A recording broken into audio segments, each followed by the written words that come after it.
AC repair చేయడానికి అయితే వచ్చినారు. ఏసీకి ఇక్కడైతే నీళ్ళు వదిలిన, పైకి అయితే వెళ్ళారు. పైన అయితే ఉంది కంప్రెసర్కి అయితే నీళ్లు పట్టాలి. నీళ్లు పట్టి తర్వాత గ్యాస్ అయితే వదులుతారు దానికి. ఇదో ఇక్కడ క్లీన్ చేస్తున్నారు, వాటర్ అన్నీ అట్లా వస్తున్నాయి.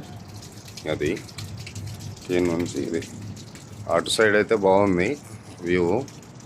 ఇంకా కాసేపు నాకైతే 4:30 అలాగైంది అనుకో, బయటికి సముద్రం పక్కకి వెళ్ళామంటే చాలా బాగుంటుంది. అటు పక్క అయితే బాగా ఆడుకోవడానికి అందరూ సముద్రంలో దిగి ఇలాగ ఉంటాయి కదా బోట్లలాగా తిరిగేటి, వాటర్లో బాగా ఎంజాయ్ చేస్తారు తిరిగి. అంత బాగుందంటే అంత బాగుంది. సాయంత్రం చూస్తా వెళ్ళేదానికి. మరి అలా ఉందో లేదో తెలు, బ్యాక్ సైడ్ అంతా వాళ్ళు లేడీస్ అంతా ఉంటారు కాబట్టి, ఆడవాళ్ళంతా కోటి వాళ్ళు ఉంటారు కాబట్టి వెళ్ళే కుట్టదో ఉండదో తెలియదు. కాకపోతే ట్రై చేస్తా చూపించడానికి. ఇది